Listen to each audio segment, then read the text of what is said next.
কোনো রকম court hearing ছাড়া, কোনো রকম ইন্সপেকশন ছাড়া, কোনো রকম আলোচনা ছাড়া বিলবোর্ড খুলতে হবে। জোর করে অফিসে ঢুকে যাও। বিজেপির হাতে তামাক খাচ্ছে, গ্যাস কাটার নিয়ে আপনি ইন্সপেকশন করতে এসছেন। আমার অফিসের বাইরে আমি কি বোর্ড লাগাবো সেটা বিজেপি ঠিক করবে।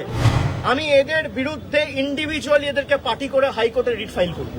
কোনো অর্ডার ছাড়া অবৈধভাবে দাদাগিরি, গুন্ডাগিরি। এখানে এসে বলছে অর্ডার দেখান, আমি এখানে আপনাদের অ্যাসিস্ট করতে আসবো।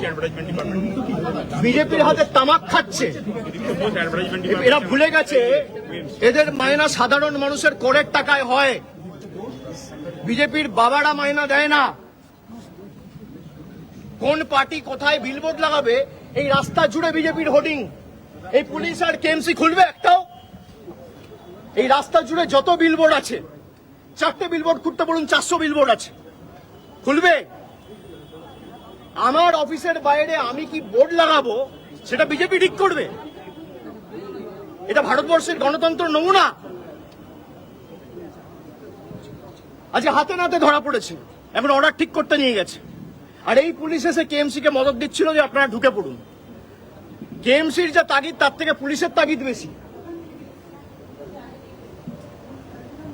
স্পেসিফিক্যালি 2-4 জন অফিসার আপনারা ঢুকে পড়ুন, মানে তাদেরকে ফোন করে বলেছে আপনি ইন্সপেকশন করতে আসুন। কেউ বাধা দিচ্ছেন? আপনি গ্যাস কাটার নিয়ে ইন্সপেকশন করতে আসেন না, আপনি ফিতে নিয়ে ইন্সপেকশন করতে আসতে পারেন, আপনি টেপ নিয়ে ইন্সপেকশন করতে আসতে পারেন, আপনি 4টে ইঞ্জিনিয়ারকে নিয়ে ইন্সপেকশন করতে আসতে পারেন। আসুন, আমরা খুলে দিচ্ছি, কোনো অসুবিধা নেই।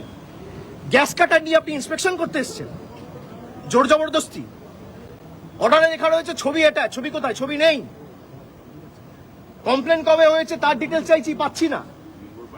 কারোর বিরুদ্ধে, আর বিলবোর্ড তো বাইরে, আপনি অফিসের ভিতর ঢুকবেন কেন? এটা ইললিগাল ট্রেসপাসিং। কগনিজেবল অফেন্স তো পুলিশের বিরুদ্ধে হওয়া উচিত। এটা তো পাবলিক প্রপার্টি না, প্রাইভেট প্রপার্টি। আপনারা জবরদখল করে ঢুকে এখানে যা ইচ্ছা তাই করবেন। বিজেপি উপর থেকে অর্ডার দিয়েছে বলে দেশে গণতন্ত্র বলে, সংবিধান বলে, বিচার ব্যবস্থা বলে কিছু নেই। কারোর বিরুদ্ধে যদি কোনো অভিযোগ থাকে আপনি আগে নোটিশ দেবে, নোটিশের বেসিসে হিয়ারিং হবে, অ্যাডজুডিকেশন হবে, লোয়ার কোর্ট, হাইকোর্ট, সিভিল কোর্টে মামলা হবে। বিচার ব্যবস্থা যা রায় দেবে আমরা মাথা পেতে দেবো। বিচার ব্যবস্থার ঊর্ধ্বে তো কেউ নয়। কোন রকম কোর্ট হিয়ারিং ছাড়া, কোন রকম ইন্সপেকশন ছাড়া, কোন রকম আলোচনা ছাড়া বিলবোর্ড খুলতে হবে। জোর করে অফিসে ঢুকে যাও। জোর করে তৃণমূলকে কি করে শেষ করা যায়? তৃণমূলের ব্যাংক অ্যাকাউন্ট ফ্রিজ করো, তৃণমূলকে ভাঙো। এত ভয় কেন? মানুষের ভোটে যদি আপনারা নির্বাচিত হন,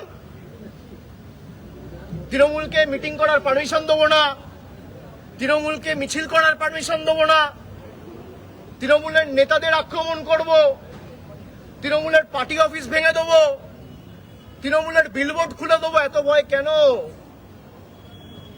বিজেপির নেতা আর মুখ্যমন্ত্রী শুভেন্দু অধিকারীকে বলবো যে ক্ষমতাটা প্রয়োগ করছেন তৃণমূলকে শেষ করার জন্য।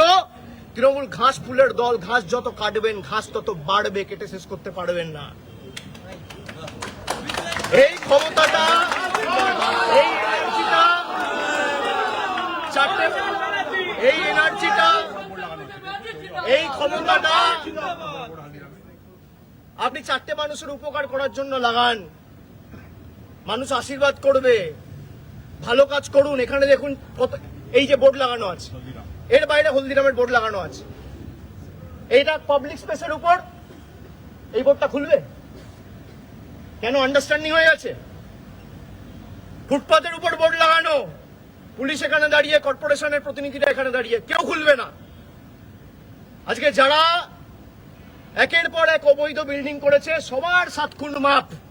তার কারণ তারা বিজেপির হাতে এখন তামাক খাচ্ছে।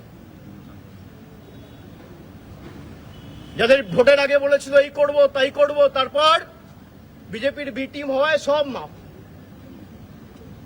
পুলিশ আজকে যে আচরণ করেছে, যে গুন্ডাগিরি করেছে, আমি এদের বিরুদ্ধে ইন্ডিভিজুয়ালি এদেরকে পার্টি করে হাইকোর্টে রিট ফাইল করব।